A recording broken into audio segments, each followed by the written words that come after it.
Selamat pagi, jemaat yang dikasihi Tuhan. Apakah saudara bersyukur pada hari ini? Saudara, kalau misalnya saudara ke tempat parkir, itu ada pohon-pohonan dan juga ada banyak bunga-bunga, dan itu lumayan, dari yang gersang menjadi lebih enak dipandang. Dan kalau saudara perhatikan bunga-bunga yang bermekaran itu seperti sedang tersenyum kepada kita. Dan juga sedang nyindir kita. Aku tersenyum, bagaimana dengan kamu? Saudara, ini baru di tempat sekecil itu, apalagi ada di New Zealand, taman bunga, dan juga di Belanda dan sebagainya, saudara. Itu bunga mereka sedang tersenyum kepada kita. Dan dunia, saudara, menjadi lebih indah. Tanpa itu, wah gersang sekali bunga, saudara. Itu bunga. Bagaimana dengan kita, saudara? Kalau saudara datang ke kantor, mukanya muram, langsung suasana langsung dingin dan jelek sekali. Karyawan kerja jadi agak males-malesan. Tapi kalau saudara datang dengan penuh senyuman kepada teman-teman, karyawan, itu pasti suasananya beda sekali, saudara. Nah, sekarang kita akan buktikan ya, Sebentar kita akan buka masker kita, dan kemudian kita akan senyum kepada kanan kiri. Ya, dan kemudian coba perhatikan saudara, senyum mereka indah atau tidak, saudara. Oke, sekarang boleh lihat, buka maskernya sebentar saja. Ya, buka sebentar, lalu kemudian coba lihat, ya, dengan senyuman kepada mereka, saudara. Indah tidak, saudara? Wah, kalau begitu bunga kalah, saudara. Ya, dengan kita sekalian. Mari kita berdoa. Tuhan, sekali lagi kami harus bersyukur kepada Tuhan, karena Engkau begitu baik kepada kami. Ya Tuhan, Engkau masih memberikan hari kepada kami, dan di dalam hari itu Engkau masih memberikan hidup kepada kami. Dan juga Engkau masih memberikan hari Sabat, dan di dalam hari Sabat itu kami masih bisa beribadah kepada Tuhan. Kiranya Tuhan berkenan untuk setiap puji-pujian yang kami naikkan kepada Tuhan. Dan kiranya Tuhan juga sekarang berkenan berfirman untuk kami sekalian. Teduhkan jiwa kami, berikan kami telinga yang siap mendengar, dan berikan kami hati yang lembut, seperti tanah yang gembur yang siap menerima taburan benih firman Tuhan. Dalam nama Tuhan kami Yesus, kami berdoa. Amin. Silakan duduk. Saudara, hari ini kita melanjutkan kembali dari Injil Lukas. Saudara boleh turun ya. Dari Injil Lukas pasal ke-20 ayat 27 hingga ayat yang ke-40. Saudara, LAI memberikan judul perikop, yaitu pertanyaan orang Saduki tentang kebangkitan. Tapi saya coba memberikan judul, saudara, khotbah ini adalah jebakan orang Saduki kepada Yesus. Ya, jadi jebakan orang Saduki kepada Yesus, saudara. Coba kita akan membaca dulu di dalam Lukas pasal 20 ayat yang ke-27 saja. Lukas pasal 20 ayat yang ke-27 saja, mari kita membaca bersama-sama. 1, 2, 3. Maka datanglah kepada Yesus beberapa orang Saduki yang tidak mengakui adanya kebangkitan. Mereka bertanya kepadanya, saudara, mengapa saya memberikan judul jebakan orang Saduki kepada Yesus, saudara? Kenapa? Karena memang orang Saduki sedang menjebak Yesus dengan memakai pertanyaan. Yang kedua, kenapa saudara? Orang Saduki itu pingin menjebak Yesus, saudara. Karena mereka pingin mempermalukan Yesus di depan orang banyak. Saudara, perikop sebelum ini juga boleh diberikan judul, yaitu jebakan orang Farisi, jebakan ahli Taurat, jebakan orang Herodian, jebakan imam-imam kepala kepada Yesus. Yaitu dengan pertanyaan yang bersifat jebakan. Bolehkah kami membayar pajak kepada kaisar atau tidak? Saudara, apa sih beda jebakan orang Farisi tadi dengan jebakan yang sekarang, yaitu jebakan daripada orang-orang Saduki? Saudara, jebakan yang sekarang adalah jebakan yang berbicara soal doktrin atau teologi atau ajaran. Tapi jebakan yang lalu, saudara, itu adalah jebakan soal politik dan ekonomi. Dan jebakan yang lalu, saudara, bukan sekedar mempermalukan Yesus. tetapi mereka juga ingin menangkap Yesus. Yang pertama, yang kedua, supaya pengikut-pengikut Yesus itu benci kepada Yesus. Maka mereka pakai pertanyaan jebakan. Nah, sedangkan jebakannya sekarang, saudara, adalah bukan untuk menangkap Yesus, tetapi untuk mempermalukan Yesus. Saudara, orang-orang Saduki tidak belajar dari orang-orang Farisi, dari ahli-ahli Taurat, dari imam-imam kepala, dan juga dari orang-orang Herodian, bahwa mereka sudah gagal menjebak Yesus. Mereka sudah gagal. Apakah diperbolehkan kami membayar pajak atau tidak kepada Kaisar? Sudah gagal, saudara. Dan sebetulnya, saudara, orang-orang Farisi, ahli-ahli Taurat, saudara, mereka adalah orang-orang yang sangat liciknya luar biasa. Saudara, mereka datang kepada Yesus. Dengan apa, saudara? Dengan pura-pura. Seolah-olah baik, seolah-olah sopan, seolah-olah jujur, mereka datang kepada Yesus. Tapi Yesus tahu, saudara, mereka orang licik. Tahu dari mana? Tahu dari reputasi mereka. Mereka memang sudah terkenal dengan reputasi orang yang suka pura-pura. Pura-pura apa? Pura-pura rohani. Mereka pura-pura berdoa. Di mana? Di jalan-jalan, di depan orang banyak. Mereka pura-pura, saudara. Dan mereka juga waktu berpuasa juga pura-pura. Mereka sengaja membuat wajah mereka, muka mereka lesu. Supaya orang tahu dia sedang puasa. Supaya dipuji. Oh, ini orang rohani. Yesus tahu itu pura-pura. Dan juga mereka, saudara, suka membagikan sedekah, tapi juga, saudara, pura-pura. Mereka membunyikan kentongan, ayo datang, ada pembagian sedekah. Supaya mereka dipuji, saudara. Jadi Yesus tahu dari reputasi mereka selama ini. Sekarang juga sedang terkenal. Ada satu orang, politisi, dengan reputasi, saudara, ahli tata kata. Bukan tata kota, saudara. Sudah terkenal reputasinya, ahli tata kata, bukan tata kota. Oh, dulu orang begitu terpukau dengan kalimat-kalimatnya, sangat indah sekali. Sehingga banyak orang akhirnya tertipu, saudara. Dan kurang peduli, waktu dia pindah dari sebuah partai menjadi pendukung salah satu calon presiden. Banyak orang mendukung dia waktu diangkat menjadi seorang menteri, saudara. Tetapi kemudian banyak orang terkejut. Kenapa? Kok dipecat dari menteri, saudara? Kenapa dipecat? Karena nggak mampu. Cuma ahli tata kata, saudara. Dan kemudian dia akhirnya mencalonkan menjadi seorang gubernur dengan menjual ayat dan menjual mayat, saudara. Kalau tidak memilih pasangan ini, nanti kalau mati tidak disolatkan. Jual ayat dan jual mayat, saudara. Dan akhirnya orang makin tahu bahwa dia adalah seorang politisi dengan reputasi ahli tata kata, saudara. Dan sejarah akan mencatat itu. Reputasi negatif, ahli tata kata, saudara. Dan juga ada seorang menteri perempuan, wah terkenal sekali, menjadi menteri terbaik di dunia, saudara. Dengan reputasi apa? Dengan reputasi yang sangat positif sekali, saudara. Pertanyaan, saudara, bagaimana dengan kita? Bagaimana dengan kita? Bagaimana dengan reputasi kita, saudara? Bagaimana dengan reputasi kita sebagai seorang Kristen? Sebagai tentara Kristen? Sebagai politisi Kristen? Sebagai polisi Kristen? Sebagai insinyur Kristen? Sebagai pengusaha Kristen? Sebagai dokter Kristen? Sebagai guru Kristen? Dan sebagai pendeta Kristen, saudara? Kita dikenal dengan reputasi apa, saudara? Apakah kita, saudara, dikenal dengan reputasi pengusaha Kristen yang nakal, yang curang, saudara? Atau kita dikenal sebagai pengusaha Kristen dengan reputasi yang sangat baik sekali?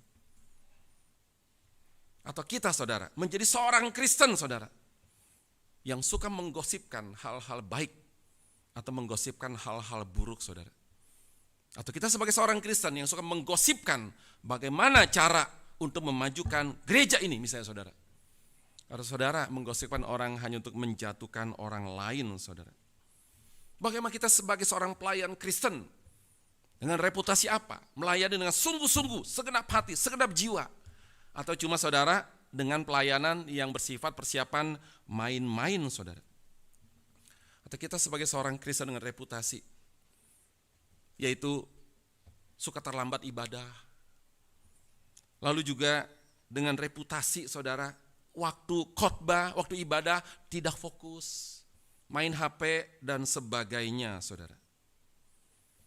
Itu semua akan tercatat sebagai reputasi kita saudara. Jangan menjadi jemaat bermental tamu, tapi menjadi jemaat bermental tuan rumah saudara. Orang mental tamu, namanya tamu saudara. Lihat ini kurang, itu kurang, ini hotel ini jelek, kurang ini, kurang itu mental tamu saudara. Tapi bermental tuan rumah. Oh ini jelek, bagaimana? Apa yang bisa saya kontribusi untuk memperbaiki ini? Saudara harus punya mental tuan rumah. Jangan bermental tamu saudara. Dimanapun saudara, kalau kita punya mental tamu, kita pasti punya banyak kritik. Tapi kalau kita mental tuan rumah saudara, kita akan menutupi segala kekurangan-kekurangan saudara. Kita kembali saudara, Yesus tahu. Mereka adalah orang yang pura-pura baik, pura-pura jujur, pura-pura memuji saudara. Dari mana? Dari reputasi mereka selama ini. Mereka bertanya, apakah kami diperbolehkan membayar pajak kepada kaisar atau tidak? Kalau Yesus menjawab, boleh salah, tidak boleh juga salah. Kalau Yesus menjawab, boleh, maka Yesus akan dibenci oleh orang-orang Yahudi. Kamu ini pro pemerintah penjajah. Akan dibenci. Kalau Yesus jawab tidak boleh, juga salah. Karena Yesus bisa ditangkap dan dituduh sebagai seorang provokator yang akan berontak kepada penjajah Romawi saudara. Maka kemudian saudara, Yesus tidak jawab tidak dan tidak jawab boleh. Tapi Yesus menjawab mereka dengan apa? Mari berikan kepada aku sebuah koin dinar Romawi. Mereka cari saudara. Yesus kerjain mereka. Karena mereka tidak kantongin koin dinar Romawi. Mereka mesti cari-cari saudara. Kemudian sesudah itu mereka dapat, mereka kasih kepada Yesus. Kemudian Yesus bertanya, gambar dan tulisan siapakah ada pada koin dinar ini saudara?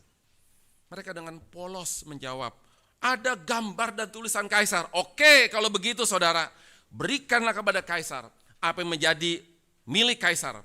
Dan berikanlah kepada Allah apa yang wajib kamu berikan kepada Allah. Dan kemudian sesudah Yesus menjawab mereka, kemudian mereka dicatat 2 poin. Pertama heran, kedua mereka diam saudara. Kalau diam mudah ditafsir. Kenapa? Mereka kalah debat dan kemudian mereka diam saudara. Tetapi kalau heran, ini nafsirnya agak sedikit sulit saudara. Kenapa mereka sudah kalah debat, kemudian mereka heran saudara? Karena mungkin sekali mereka pikir kami pasti menang. Tidak mungkin kalah melawan dia. Tapi ternyata kalah saudara. Dan mereka sangat heran. Mereka juga sangat heran sekali. Karena Yesus itu sangat hebat sekali saudara. 1 lawan banyak, 1 yang menang. Ibarat Jet Li saudara. 1 lawan 20, 1 menang. 20 kalah saudara. Maka mereka herannya luar biasa. Dan kemudian saudara, sesudah peristiwa kegagalan itu, yaitu orang-orang Farisi, ahli Taurat, orang Herodian, kemudian saudara, datang sekarang orang-orang Saduki. Mereka datang, mereka ingin mencoba Yesus, mereka ingin menjatuhkan Yesus dengan pertanyaan doktrinal. Atau pertanyaan bersifat teologi, atau pertanyaan bersifat ajaran. Pertanyaannya saudara, siapakah orang-orang Saduki itu? Orang Saduki, mereka dari kelompok imam besar. Yang kedua saudara, mereka dari golongan aristokrat, atau golongan ningrat, atau golongan bangsawan, atau pejabat tinggi saudara. Dan mereka juga suka kerjasama dengan orang-orang dari pemerintah Romawi, pro penjajah. Dan juga mereka bermusuhan dengan orang-orang Farisi saudara. Itu orang Saduki. Lalu kemudian bagaimana teologi orang-orang Saduki? Pertama, mereka tidak percaya dengan kebangkitan orang mati.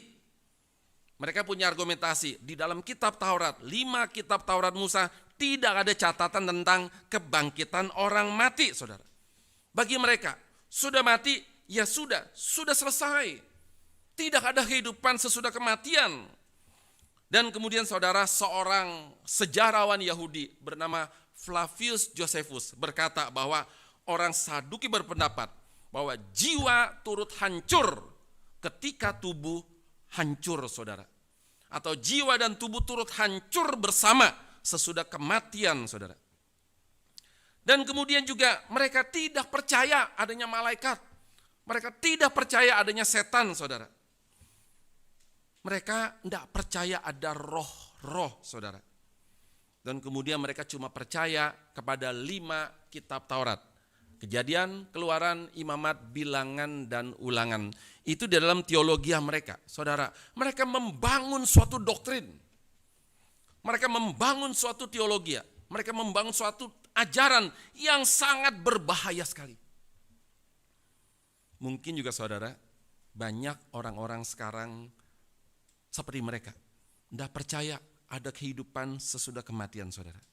Banyak sekali orang percaya dengan itu, saudara. Pertanyaan saudara, dari mana mereka membangun doktrin itu? Tidak percaya ada malaikat, tidak percaya ada setan, dan tidak percaya ada kehidupan sesudah kematian, saudara. Mereka tidak percaya. Dari mana mereka membangun doktrin yang berbahaya seperti itu, saudara? Tetapi mereka pede sekali dengan doktrin mereka, dengan teologi mereka, dengan ajaran mereka, saudara. Apa buktinya? Mereka pede debat dengan Yesus. Mereka yakin menang berdebat melawan Yesus, saudara. Sekarang kita lihat ayat yang ke-28. Mari kita lihat ayat ke-28 sampai ayat yang ke-33. Ini argumentasi mereka sangat kuat sekali, maka mereka pede sekali, saudara, bisa mengalahkan Yesus. Kita baca ayat 28 hingga ayat yang ke-33 bersama-sama, pelan-pelan saja. 2, 3. Musa menuliskan perintah ini kepada kita. Jika seorang yang mempunyai saudara laki-laki mati sedang istrinya masih ada, tetapi ia tidak meninggalkan anak, saudaranya harus kawin dengan istrinya itu dan membangkitkan keturunan bagi saudaranya itu. Adalah 7 orang bersaudara. Yang pertama kawin dengan seorang perempuan, lalu mati dengan tidak meninggalkan anak. Lalu perempuan itu dikawini oleh yang kedua, dan oleh yang ketiga, dan demikianlah berturut-turut oleh ke-7 saudara itu. Mereka semuanya mati dengan tidak meninggalkan anak. Akhirnya perempuan itu pun mati. Bagaimana sekarang dengan perempuan itu? Siapakah di antara orang-orang itu menjadi suaminya pada hari kebangkitan? Sebab ke-7-nya telah beristrikan dia. Saudara, mereka amat sangat yakin bahwa Yesus tidak mampu menjawab pertanyaan mereka, saudara. Andai kalau Yesus tidak mampu menjawab pertanyaan mereka, saudara, maka doktrin mereka benar.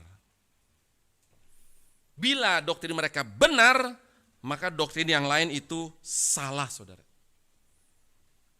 Pertanyaan, saudara, apakah Yesus tidak mampu menjawab pertanyaan mereka? Salah total. Kenapa? Karena terlalu mudah bagi Yesus, saudara. Coba kita lihat lagi dalam ayat 34 hingga 36.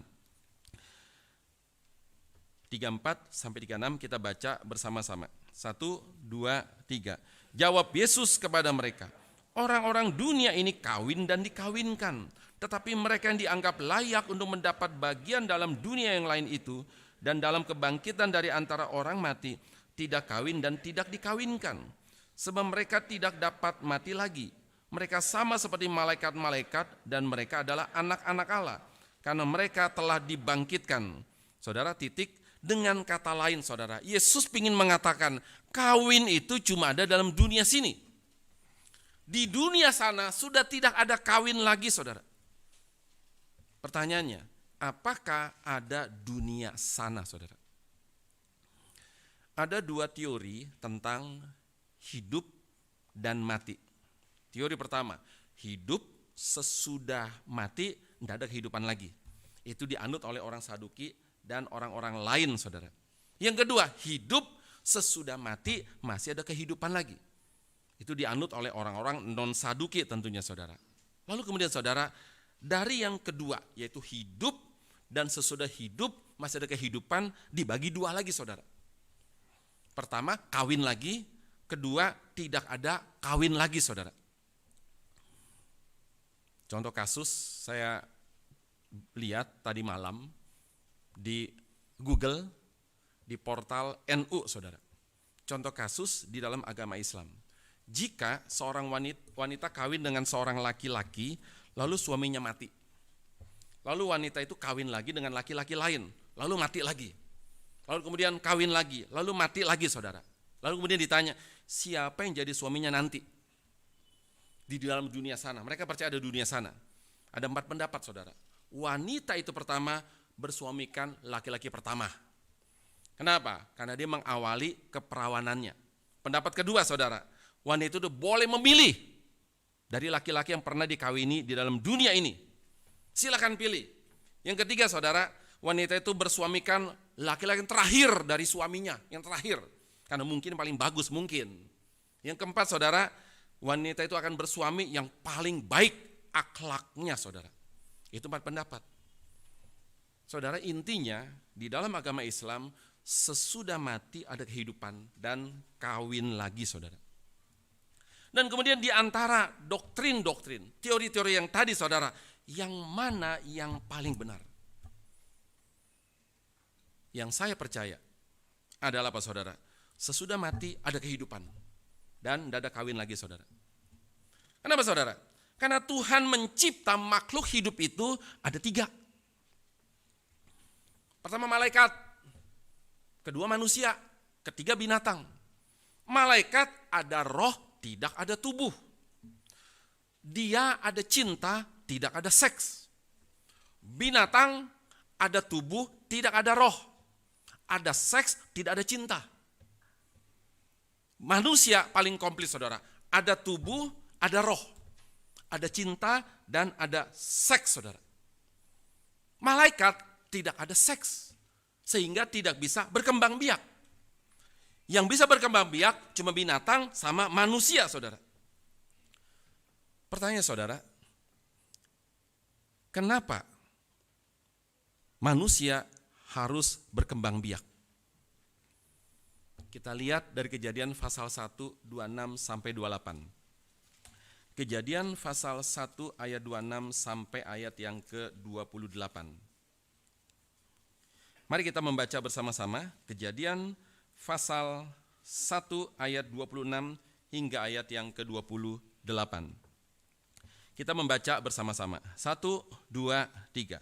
Berfirmanlah Allah, baiklah kita menjadikan manusia menurut gambar dan rupa kita, supaya mereka berkuasa atas ikan-ikan di laut dan burung-burung di udara, dan atas ternak, dan atas seluruh bumi, dan atas segala binatang melata yang merayap di bumi. Maka Allah menciptakan manusia itu menurut gambarnya. Menurut gambar Allah diciptakannya dia, laki-laki dan perempuan yang diciptakan mereka. Allah memberkati mereka. Lalu Allah berfirman kepada mereka, beranak cuculah dan bertambah banyak. Penuhilah bumi dan taklukkanlah itu. Berkuasalah atas ikan-ikan di laut dan burung-burung di udara, dan di atas segala binatang yang merayap di bumi. Saudara, kenapa Tuhan memberikan seks kepada manusia? Untuk berkembang biak. Bukan cuma diberikan seks oleh Tuhan, tapi juga diberikan gambar rupa Tuhan khusus hanya kepada manusia. Maka kemudian, saudara, Tuhan berkata, beranak cuculah, bertambah banyaklah, penuhilah bumi. Apa artinya, saudara? Artinya adalah apa? Penuhi bumi dengan gambar rupa Allah. Hai kamu manusia, diberikan gambar rupa Allah. Penuhilah bumi dengan gambar rupa Allah, saudara. Jadi, saudara, Tuhan memberikan seks kepada manusia. Bukan cuma untuk dinikmati, tapi juga untuk berkembang biak. Penuhilah bumi, penuhilah dengan gambar rupa Allah, saudara. Sama juga orang Kristen, saudara. Penuhi bumi, bukan cuma dengan gambar rupa Allah, tapi juga dengan segala kemuliaan Allah. Penuhi bumi, saudara. Itulah panggilan orang Kristen. Bukan cuma sekedar menyebarkan gambar rupa Allah, tetapi juga, saudara, menyebarkan kemuliaan Allah atas bumi yang sudah rusak seperti ini, saudara. Maka kalau kita menjadi orang Kristen, dan kemudian kita tidak tahu panggilan kita untuk menyebar, untuk memenuhi bumi, untuk kemuliaan Tuhan, memenuhi kemuliaan Tuhan di bumi ini saudara, maka kita menjadi orang Kristen yang sangat egois sekali. Saudara, Adam dan Hawa disuruh penuhi bumi, penuhi dengan gambar rupa Allah saudara. Maka kita percaya saudara, Tuhan memberikan seks kepada manusia untuk berkembang biak, memenuhi bumi dengan gambar rupa Allah. Itu di sini. Tetapi sampai di sana saudara, sudah tidak ada seks lagi. Kenapa? Karena sudah tidak perlu berkembang biak lagi saudara. Sudah tidak perlu berkembang biak lagi. Maka sudah tidak diberi seks lagi. Maka ya tidak kawin lagi saudara. Maka saya percaya, teori mana yang benar? Teori yang ini. Sesudah mati, ada hidup lagi. Dan tidak pernah kawin lagi saudara. Dan orang Saduki, dia membangun doktrin, membangun teologi, membangun ajaran yang sangat berbahaya sekali. Kenapa? Karena mereka sedang menyesatkan diri mereka. Dan mereka sedang menyesatkan orang lain saudara. Mereka tidak percaya ada sorga, ada neraka, mereka tidak percaya. Seorang ilmuwan yang sangat rohani, Blaise Pascal, pernah ditanya, kamu percaya enggak ada surga? Pascal jawab, oh percaya. Orang yang bertanya bilang, saya enggak percaya. Orang itu bertanya sama Pascal, kenapa kamu percaya ada surga? Kalau enggak ada bagaimana? Pascal menjawab, saya percaya surga ada. Jika ternyata sesudah saya mati, surga tidak ada, ya enggak apa-apa, saya tidak rugi apa-apa. Tetapi jikalau surga itu ada, saya untung dan kamu yang rugi, saudara. Wah, sangat pandai sekali Blaise Pascal, saudara. Sekarang ada banyak doktrin, ajaran teologia, dan semua doktrin, ajaran teologia, kalimat-kalimat orang itu harus bersedia diuji. Apakah benar atau tidak benar, saudara. Ajaran yang tidak bersedia diuji, saudara, sudah berarti tidak benar, saudara. Kalau benar, tidak takut diuji. Kalau takut diuji, berarti itu tidak benar, saudara. Juga banyak pendeta sekarang khotbah, percaya saja, jangan uji saya, percaya saja, saudara. Itu pasti tidak benar, saudara. Kenapa? Semua kalimat harus bisa diuji, saudara, dan harus bersedia diuji.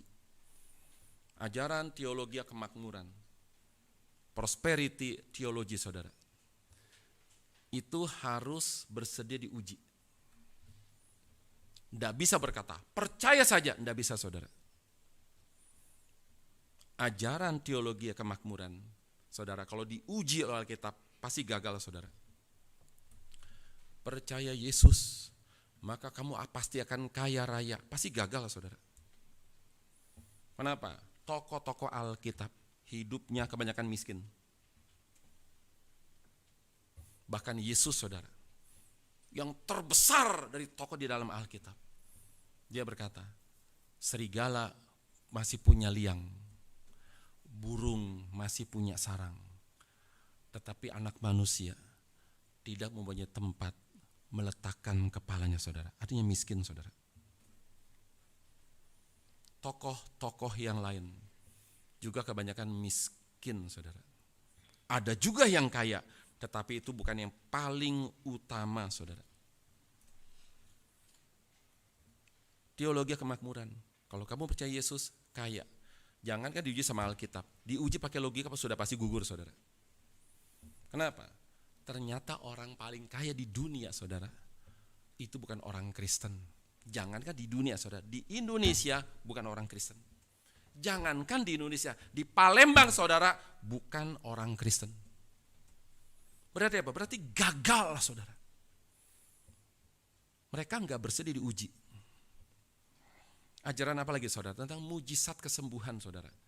Kita bukan tidak percaya, kita percaya, saudara. Tapi tidak bisa, mujizat sebagai dasar iman tidak bisa. Kenapa? Karena terlalu rapuh, saudara. Mujizat saudara, kalau kita baca baik dalam Alkitab, PL maupun PB, tidak banyak saudara. Lihat Yesus lakukan mujizat berapa kali dalam Alkitab saudara. Tidak banyak. Tetapi kenapa terus digembar-gembor?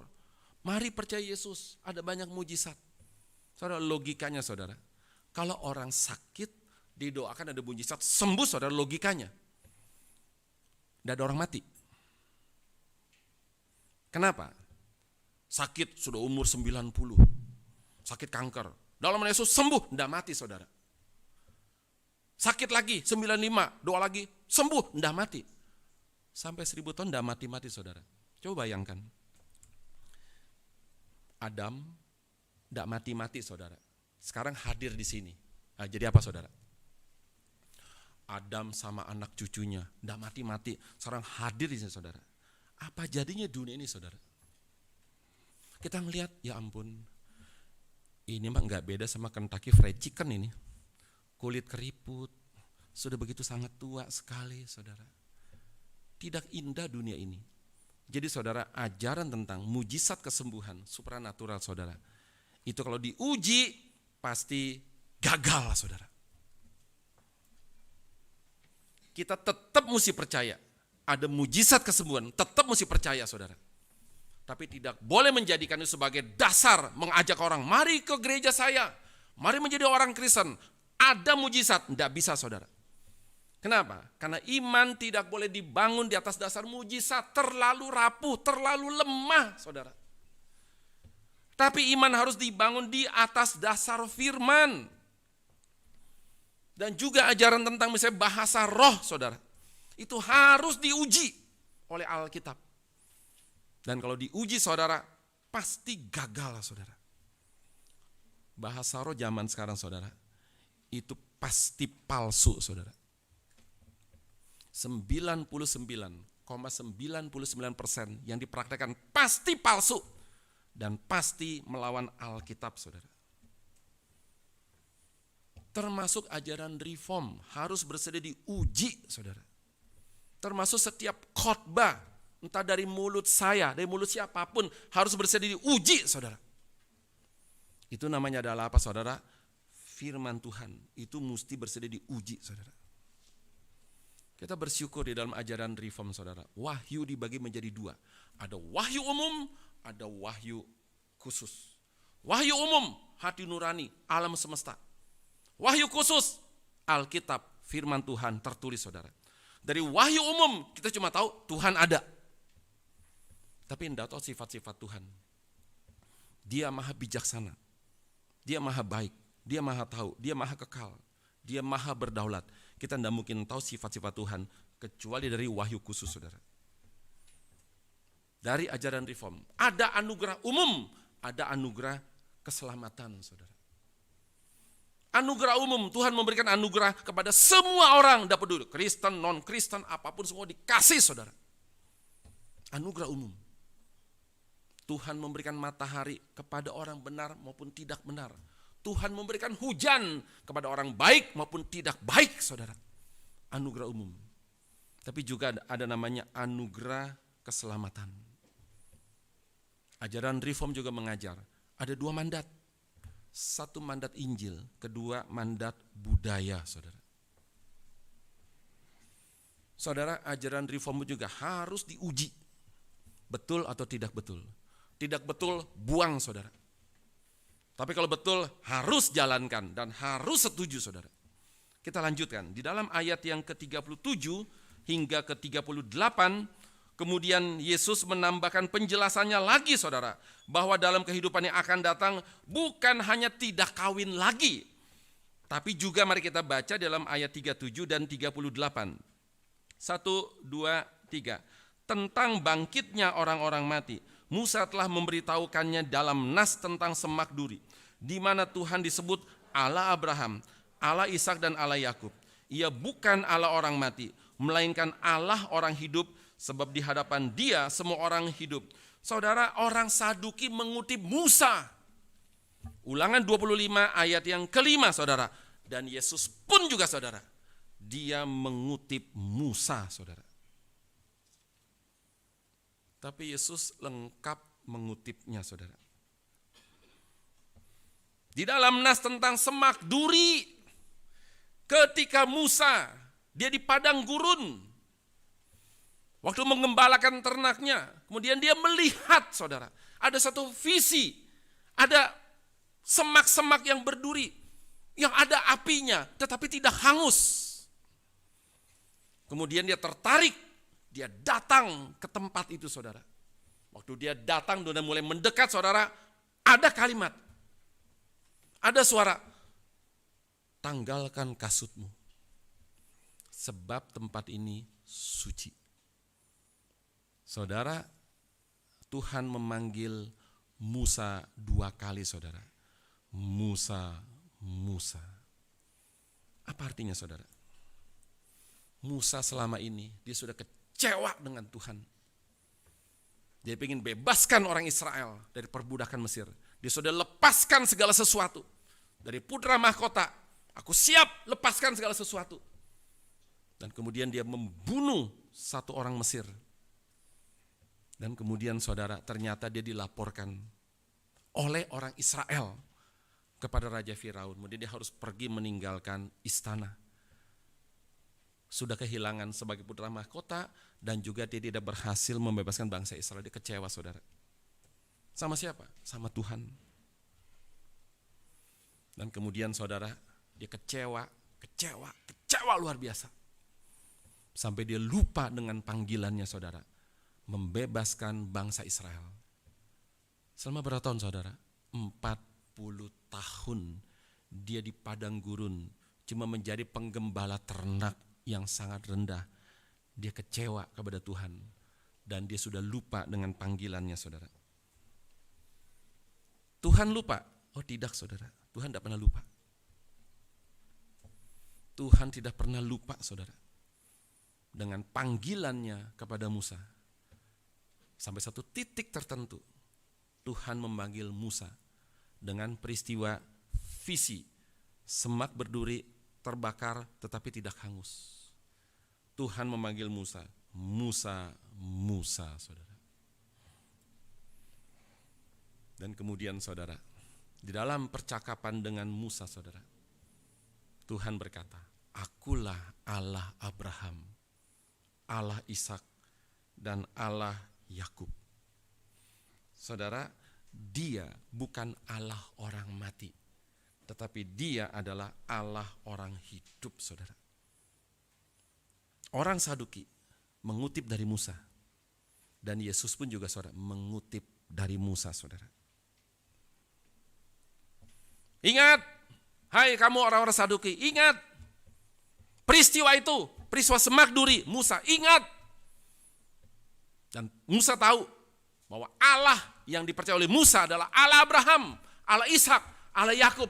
Dia bukan Allah orang mati, dia Allah orang hidup, dan dia tetap hidup sampai selama-lamanya. Saya mau tanya, saudara, buat kita sekalian, saudara, apa yang kita mengerti sekarang tentang Allah, saudara? Apakah dia mati atau dia hidup, saudara? Banyak orang kecewa kepada Allah, mirip Musa, sudah kecewa, dia mati, saudara. Tidak mati pun sudah, tidak peduli, saudara. Sudah jatuh kepada deisme. Apa deisme, saudara? Orang yang percaya Tuhan mencipta, tetapi sudah mencipta, dia biarkan ciptaannya, saudara. Mau mati kayak mau hidup kayak, dia biarkan, saudara. Seperti seorang pembuat arloji.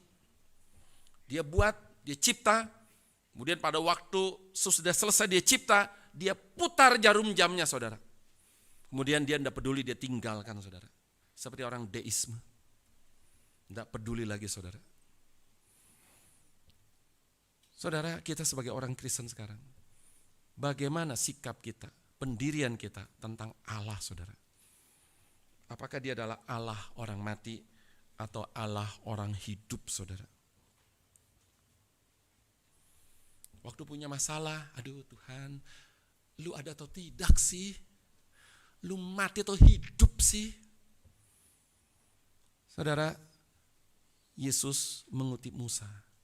Musa tahu bahwa Allahku adalah Allah orang hidup, bukan Allah orang mati. Allahku pernah meninggalkan aku selama 40 tahun. Sebetulnya bukan meninggalkan aku. Dia sedang membimbing aku, dia sedang membentuk aku menjadi pribadi yang kuat. Karena apa? Karena aku akan dipanggil oleh Tuhan untuk menggembalakan bangsa Israel begitu sangat banyak sekali.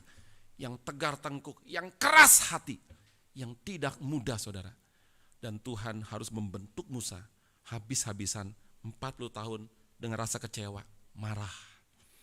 Tapi Tuhan tidak pernah meninggalkan dia. Dan Musa tahu, Allahku adalah Allah yang hidup, bukan Allah orang mati, saudara. Saudara, Allah yang hidup adalah Allah yang melihat dan mengawasi anak-anaknya, saudara. Mengawasi dari apa, saudara? Mengawasi dari apakah kita belajar firman-Nya baik-baik atau tidak. Yang kedua, apakah kita hidup sesuai firman-Nya atau tidak, saudara. Dan apakah, saudara, beda orang Kristen yang belajar firman baik-baik dengan orang Kristen yang tidak belajar firman baik-baik? Apakah beda orang Kristen yang hidup sesuai dengan firman dengan orang Kristen yang hidup tidak sesuai dengan firman, saudara? Itu beda sekali. Pada waktu dalam keadaan lancar, saudara, dikasih berkat. Kalau orang Kristen, saudara, yang belajar firman baik-baik, dikasih sedikit pun berkat, dia sangat bersyukur kepada Tuhan, saudara. Dikit, saudara, dia sangat bersyukur kepada Tuhan. Tapi saudara, orang Kristen yang tidak belajar baik-baik, dikasih sedikit, ya sudah, syukurlah. Kapan, saudara, sangat bersyukur? Waktu dikasih banyak, wah, bersyukur kepada Tuhan, saudara. Itu orang Kristen yang tidak belajar firman baik-baik. Saudara tinggal lihat saja. Lihat orang lain, lihat diri kita, saudara. Kalau kita dapat berkat sedikit, ya entah mungkin uang ya 1.000 rupiah, saudara. Kita akan bersyukur, sangat bersyukur, saudara. Tapi orang Kristen dikasih uang, cuma sejuta, saudara. Rasa syukur kurang, masih banyak ngeluh-ngeluh, saudara. Dan orang Kristen yang belajar baik-baik, yang hidup baik-baik, saudara, pada waktu kesulitan datang, yang belajar baik-baik, saudara, dia lebih siap menghadapi kesulitan. Akibatnya dia tidak terlalu menderita, saudara. Tetapi orang Kristen yang tidak belajar baik-baik, yang tidak menghidup firman baik-baik, saudara, waktu kesulitan sedikit datang, saudara, dia tidak siap. Dan dia rasa, aku menjadi orang paling menderita di dunia, saudara. Nah, kita itu orang Kristen yang macam apa, saudara? Dan kemudian kita akan lanjutkan di dalam ayat yang ke-38. Di dalam ayat ke-38, saudara. Mohon maaf, 39 dan 40. Mendengar itu, beberapa ahli Taurat berkata, "Guru, jawabmu itu tepat sekali." Sebab mereka tidak berani lagi menanyakan apa-apa kepada mereka, saudara. Saudara, ayat 39, ahli Taurat bilang, "Aduh guru, jawabmu itu tepat sekali," saudara. Kenapa? Karena mereka mendapatkan dukungan dari Yesus, saudara. Mereka bermusuhan dengan orang Saduki. Orang Saduki tidak percaya kebangkitan orang mati. Orang Farisi, ahli Taurat percaya, saudara. Dan Yesus mendukung mereka, saudara, seolah-olah. Mereka bilang, "Guru, jawabmu itu tepat sekali," saudara. Dan kemudian orang-orang itu, orang Saduki, tidak lagi berani menanyakan apa-apa kepada Yesus, saudara. Saudara, yang terakhir adalah mengapa Yesus begitu yakin menghadapi pertanyaan orang Saduki. Ini penting sekali. Yesus berkata bahwa ada kebangkitan orang mati. Karena Yesus sebentar lagi akan mati, saudara. Tetapi Yesus tidak mati selamanya. Dia, saudara, akan dibangkitkan kembali pada hari ketiga mengalahkan kematian. Maka Yesus yakin menghadapi pertanyaan orang Saduki. Dan juga saudara, karena orang-orang yang percaya kepadanya saudara juga akan dibangkitkan dan hidup bersamanya sampai selama-lamanya. Saudara, bagi saudara yang sudah percaya, makin teguhkah kepercayaan ini? Kalau kita mati saudara, akan dibangkitkan kembali saudara, dan akan hidup bersama-sama dengan Dia. Kalau bagi saudara yang masih ragu saudara, apakah saudara sekarang sudah bisa diyakinkan oleh firman Tuhan dari Tuhan Yesus saudara? Yang terakhir dari terakhir saudara, hati-hati. Yesus pun dijebak saudara. Apalagi kita saudara. Setan akan terus menjebak kita dengan berbagai macam rupa, entah teologi yang tidak benar, entah kesulitan akan menjebak kita saudara. Pertanyaannya saudara, sudah siapkah kita menjawab jebakan dari setan saudara? Mari belajar firman baik-baik. Mari dengar khotbah yang baik-baik. Mari dengar khotbah yang sungguh-sungguh, yang serius saudara. Kenapa? Karena Yesus pun dijebak, apalagi kita saudara. Mari kita berdoa.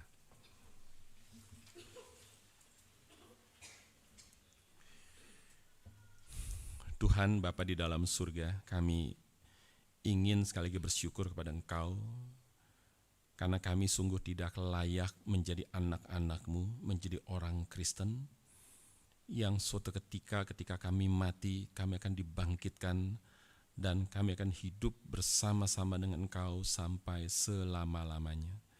Kami tidak kawin lagi, tapi kami bahkan menjadi mempelai wanita dari sang mempelai pria, yaitu Kristus. Dan kami gereja Tuhan menjadi mempelai-Mu. Kami akan bersanding bersama dengan Engkau ya Tuhan, selama-lamanya, berbahagia dengan Dikau yang telah menyelamatkan kami, menebus dosa kami, dan menjadikan kami mempelai wanita Engkau. Kiranya Tuhan tolong kami menjaga kesucian hidup kami, agar kami ya Tuhan mempermuliakan Tuhan, baik di sorga maupun dalam dunia pada saat ini. Terima kasih untuk firman-Mu, kiranya Tuhan berkati dan masukkan ke dalam bukan saja otak kami, tetapi ke dalam hati kami yang paling dalam. Dalam nama Tuhan kami Yesus kami berdoa. Amin.